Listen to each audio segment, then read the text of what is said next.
Jay here for Stretford Paddock. This is it. This is the big one. Manchester United facing Fiorentina, the final pre-season game of the summer. This preview is brought to you by Betfred, Manchester United's official betting partners and proud sponsors of Stretford Paddock as well. Joining me, as always, is Mr. Joe Smith. Joseph. Yeah. We're all a bit giddy. Whirlwind. We are giddy at Stretford Paddock Towers because it's just been an absolute transfer frenzy. The last few days have gone a bit turbo. We knew we already had Cunha and Abumo and Diego Leon. Then all of a sudden it looks like Sesko's moving forward. Then we get the here we go about Benjamin Sesko.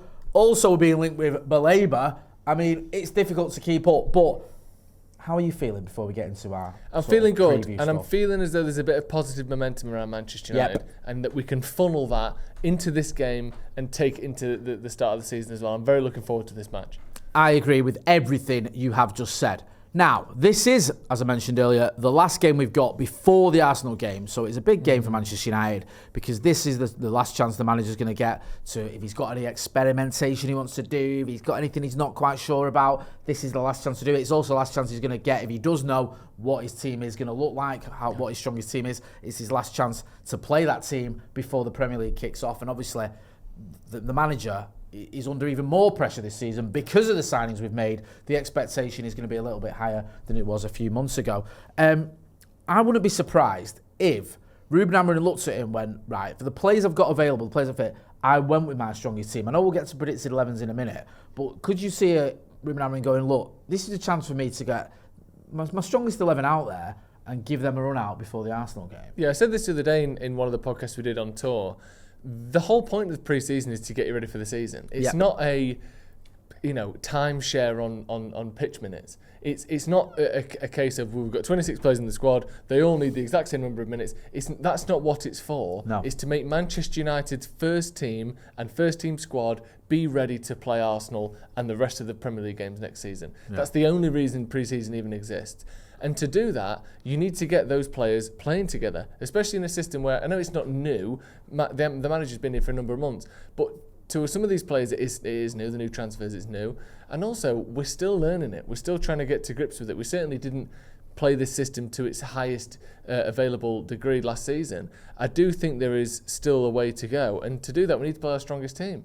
I would personally, if I was the manager, and I think the manager will do something approaching this, play the best possible team you can, and basically play the team you are currently expecting to start against Arsenal. I don't see any reason to do anything else. So yeah, I think you need to play your strongest team, not just to win the game, that is almost irrelevant, but to get those players used to playing with each other. And if as a byproduct of that you do win the game, then I think we'll all be very happy. But you've got to give those top players minutes. No, I kind of agree with what you're saying there. I think that the good aspects of the summer series, of the fact United won, was it was decent calibre opposition. And likes of Everton, Bournemouth and West Ham, they fielded quite strong teams as well. You could see there was a certain level of their sort of seriousness to it. United went for it and obviously didn't just treat it like, let's just play some of the kids, let's just mess about, let's just give, let the ball boys take the throw-ins and all that. It was a lot more serious than that. It didn't feel just like a pre-season. You could see that Ruben Amorim was determined to get the most out of it. Even after that Everton game where we were at the press conference, yes, Ruben Amorim is always relatively sort of friendly and almost jovial, but you could see there was a little bit of an edge to him. I think he was annoyed at the performance he saw against Everton. He looked pissed off. He did, and his answers were, whilst they were good answers in the press conference, they were quite short. He only spoke for like 20 seconds on each question, which for him it wasn't a long time, and there was definitely a certain, like you say, he looks a little bit miffed off with everything that had gone on. This preview is brought to you by Betfred, Manchester United's official betting partner and now sponsor of Stretford Paddock as well. Make sure you check them out for all the odds for this pre-season game and for next season as well, of course. The link to them is in the description, so make sure you go and check them out. And of course, as always, maximum stakes may vary. Betfred rules apply.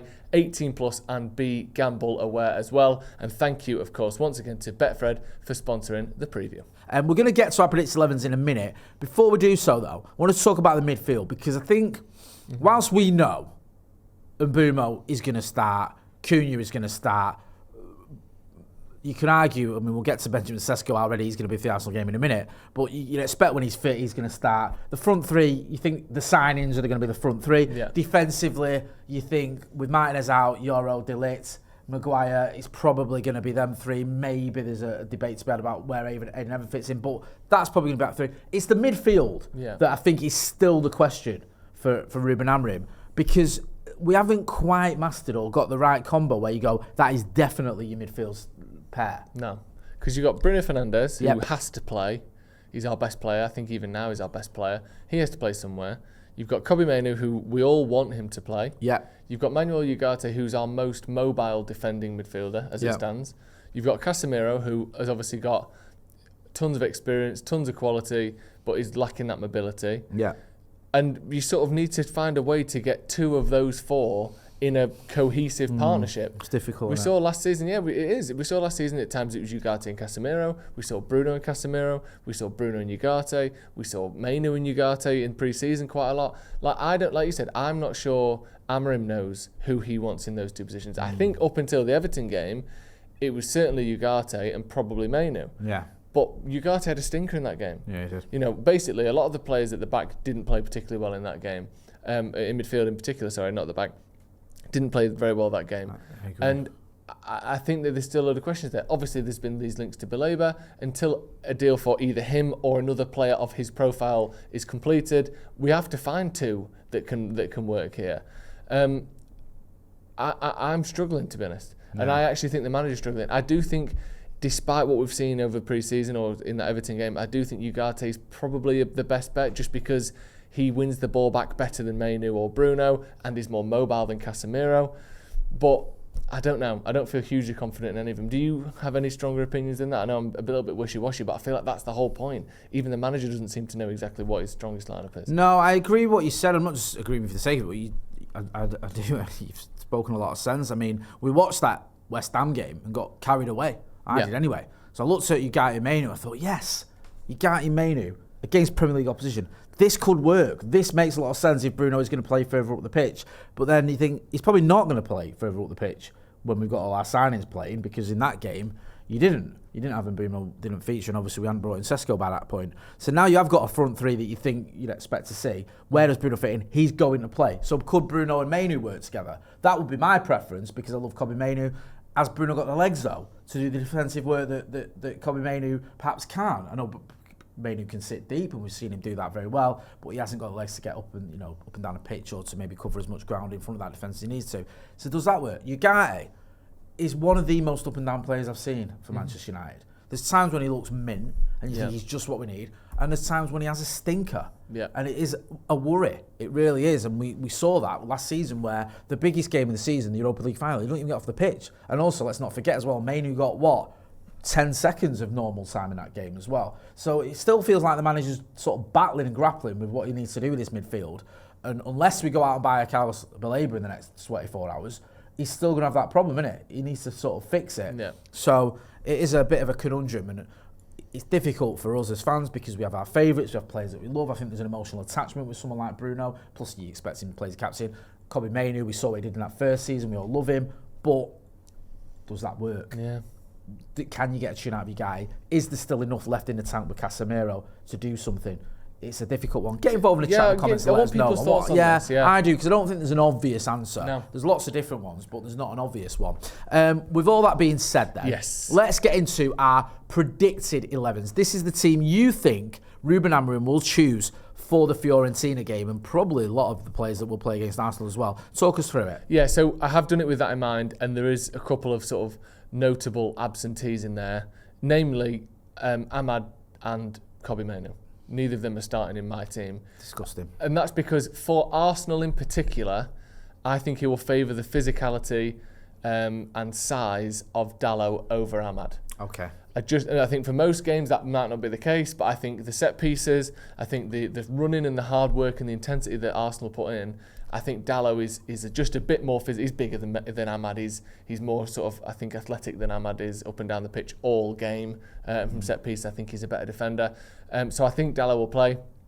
I also think that he'll want to play Rasmus Højlund to stretch and to be able to play on the counter-attack a little bit more. I think that if you play a front three of Mbeumo, Cunha and Bruno, I think you struggle to get necessarily the speed, and not the speed, but the out-and-out number 9 that will test that back line as often as Højlund will. And I think the same whether you put Mbeumo up front, maybe there's a conversation to be had there.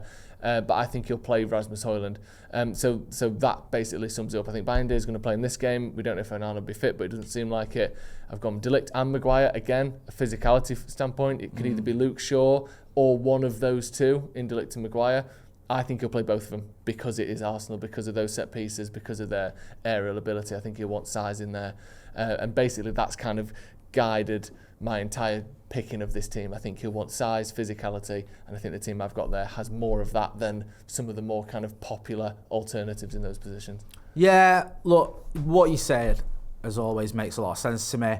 I do think you have to sort of weigh up what have Arsenal got, what are their main strengths. I know this is the Fiorentina game, but like we've said, he is looking ahead at the Arsenal game, so he's going to want to get minutes in the legs of the players he's going to be turning to for the Arsenal game. So I've kind of gone with a similar team. I'm going to explain my differences as well. So the back, sort of the goalkeeper, agreed. Onana, I don't expect him to be fit for Fiorentina. There might be a decision to be made ahead of the Arsenal game. Is he ready for that? We're not quite sure at the time of recording. We might know a little bit more going into that. The back three, I've gone with the same as you, De Ligt, Maguire and Euro. I think that there's maybe a slight discussion over whether Luke Shaw goes in there, but not enough of one. He's not played enough minutes over the last year or so. Maguire's done very well when he's come in. Lenny Euro has been phenomenal on the tour and has been pretty much phenomenal for the last sort of 4 or 5 months of the season. Yeah. And Matthijs De Ligt, I've done a video on him, how much I love him. I think he's mint, and I just hope he can stay injury-free next season because I think he's got a big part to play. For the wing-backs, I changed mine. You convinced me. I agree what you said about Diogo Dalot. Yeah, I think you're right. I think he'll need him against Arsenal. I think he'll want to play him against Arsenal. I think he'll look at his experience, he'll look at the physicality that Arsenal have got, he'll look at everything from set pieces to everything to Dalot's height, because we met Dalot, didn't we? And so he's a tall lad. I think all those reasons he's going to be the right wing back. And I think left wing back, it's an absolute no-brainer for me that Paddy Dorgu plays. Was great on the tour. Again, we spoke to him, good young lad. Had a little bit overly harsh criticism, I felt, from some quarters last season, but he's looked good so far in this in the summer, and I think he's got like I said earlier, he's got a big part to play. In midfield, I've gone with Fernandes and Ugarte. I think he's going to use Ugarte against Arsenal. Arsenal have got a pretty strong midfield, a pretty physical midfield. They've got the likes of Zubimendi and Declan Rice. They've also got Martin Odegaard as well. It's a strong midfield that if all them three are fit. I think you need someone who's got the most amount of legs, and I think out of the players we've got, Ugarte probably has got the most amount of legs. He's got a little bit more than Mainu or Casemiro. Fernandes, I expect to play against Arsenal, and certainly expect to play against Fiorentina. Now the front three, I've gone with Cunha, Ahmad, and Mbumo as the sort of probably as almost like a false nine. Now the reason I've gone with this is, I think Benjamin Sesko is going to be on the bench. I think he's going to come in for the Arsenal game. I think he might end up getting minutes against Fiorentina as well. I know you don't believe me, right? I don't believe you. At the time of the recording this, right? Everyone's saying, talk me through this then. He's not even a United player yet. Everyone's saying, that he's going to be flown in immediately and have his medical, right? Yeah. So he's going to be flown in and have his medical. So that's Thursday. Yeah. Right. Fabrizio Romano has tweeted, understand Man United are planning to unveil him at Old Trafford on Saturday, right? Yeah. Unveil him and then stick him on the bench. That's what I'm saying. What a better way to unveil him. Unveil him. It's a friendly, right? So you're allowed to do that. Unveil him, go and get your kit on, sunshine, and get on that bench. Yeah? Brilliant. There's never been a better unveiling in the history of this club than that. That is what we should do. Unveil him, get him on the pitch with his jeans on and his jacket. Just give him, 10 minutes at the end? Yeah. It's a fucking friendly, man. It's not that deep. It's not like the FA Cup final. You can have a little bit of messing about. Yeah, you can. Do you know what I mean? You can. So go say to me, here's one for you. And get your kit on. Yeah? Go on. So he can be unveiled like Brian Robson. Yeah. The top half it's business, he's got the suit on, but then he has got his shorts. Oh, when he was at Middlesbrough? Yeah. I thought you meant like when he unveiled at United with the decorating table. No, when he signed his contract. Yeah. Do you know what I mean? No, like when he was player manager at Middlesbrough, wasn't he? The worst photo shoot ever. It's fantastic. Yeah, but I think you could do a bit of that. So Sesko's on the bench, and I think you can have a bit of a giggle there and go on. Yeah, let's get you. Because all right, so in defence of that then, because it is mad, and it's probably not enough time, but if you do want him to have played any minutes with his teammates, this is the only game to do it before the season starts. And why not? Yeah. Dare to dream. Let me know what you think. It's probably not going to happen, but let me know what you think. I'm just getting carried away and giddy. I make no apologies for that. Yeah, I think I love Ahmad, right? Yeah, me too. And I think he might end up missing out for the Arsenal game. I think it'll probably be a front three of Cunha, Mbumo and Benjamin Sesko. So I think it's Ahmad who might wait. And do you know what? Right? And I can say this as a card-carrying member of the Ahmad fan club. That's okay if he doesn't start every single game. It's all right if Ahmad is rotated. The best teams have a bit of rotation about him. The problem we had last season wasn't that Ahmad didn't perform, because he did. It was the fact we relied so heavily on him. It was like if he didn't score at one point, we didn't have anyone else who could. Yeah. And you cannot do that. So I think Ahmad might end up missing out for the Arsenal game. But then I think his future may lie at wing back in this team. I just don't know if it'll happen against the Gunners. Let us know what you think. Get involved in the chat in the comments where you think I've fallen in on the deep end, saying that Sesko's going to feature, whether you agree with the comments that Joe's made as well. Let's talk about Fiorentina. Yes. Let's just cut the nonsense, right? About all the stats and all the rest of it. I don't care. Cut to the quick. It's David De Gea coming back to Old Trafford. Do you think, right, here's a question for you. That's the headline. Do you think this friendly was organised to allow David De Gea to say bye to Manchester United's fans? Do you think that was part of the consideration? Potentially. Yeah. I don't know. I mean, it does feel a bit of a coincidence. I'm not as bothered as some are about a player getting a send-off. Okay. I know that some people get annoyed with it, and I understand that. It's just, for me, it's almost irrelevant. He probably did deserve a send-off. I get it. He would probably want one as well. Yeah, but I don't. When we spoke to Rio, when McCall spoke to Rio, he mentioned about how he didn't really get a send-off. He found out in the dressing room at the end of the game. Yeah, I mean, I get it. And It's not nice. It's not nice, and I think certainly the way I think Ed Woodward told him in the dressing room was horrible. Yeah. But I'm not forced, but I understand it. So a friendly is probably a good way for everyone to get behind him. Yeah, it's not a testimonial, but you get a chance to say goodbye. Yeah, it's one of them. Works. Do you know what? Let him have his send off, and regardless of what you think about David De Gea's latter sort of last year or whatever at United, I know a few people, myself included, questioned some of his performances. Overall, he was a very good servant to the club. I mean, yeah, of course. He's was it 4 Player of the Year awards? He's just ridiculous. Yeah. Almost reinvented goalkeeping the way he saved shots with his legs as well. So yeah, he definitely deserves his flowers from the United fans, and I hope he gets them. With all that being said, come on, because I'm not interested in anything else. They finished 6th in the league last season, but who cares? Right, okay. What did he do? Yeah. We finished 15th, mate. Yeah. Beat that, yeah. Give us your score prediction. I think we're going to do them. I think we saw in the Europa League last season, when we played non-Premier League sides, there's a lot going on in the Premier League at the minute. Yeah. To be able to hang in the Premier League, as the kids say, I think you have to be at a very strong level. Is that what the kids say? No. This is the 1983. To be totally rad and hang in the Premier League, man. All the cool dudes on the street corner saying it, Jay. Yeah? Oh, he's got his finger on the pulse as our Joe. Fair enough, bro. I think we're going to do him. I love this. I think we're going to pummel them. Yep, go on. Just a little pummel. Just a little pummel. I think we're going to beat him 3-0. 3-0. Yeah. Okay, I like that. I think we're going to win, and we're going to win comfortably, and we're going to get back on the giddy train. Yeah, what you say? I agree completely. First of all, as well, I forgot to mention this, so I'll mention it now. Get your phones out, film yourselves in landscape like that. Yeah, 30-second score prediction. Send it to paddockmatchday@gmail.com. And also in the email you send, let us know if you're Manchester based, because we might be able to get you on some previews in the studio moving forward. I agree with what you said. I think it's going to be 3-0, right? Until dun, dun, dun. The 85th minute. Oh, God. Right? Yeah. Let's go. 85th minute. 3-0 up. Ruben says, Benji boy, go on, son. Get on that pitch. Benjamin Sesko comes on the pitch, 5 minutes to go. Yeah, ball drops to him, bang, top bins, 4-0. There you go. That's what I'm going for, 4-0. Sure. Yeah, sure. I don't feel like you believe me, Joseph. I feel like you're doubting me. No, let's go for it. Yeah. 4-0. I'm saying that as well. 4-0, Sesko to score. Come on. That's my boy. Let's have it, man. Yeah, there we are. We've had it. Clear off. Joey's on it, so therefore we all are. A big thank you to Betfred for sponsoring this podcast. A link in the description. Go and check them out. They're Manchester United's official betting partner. They're also sponsoring Stretford Paddock as well.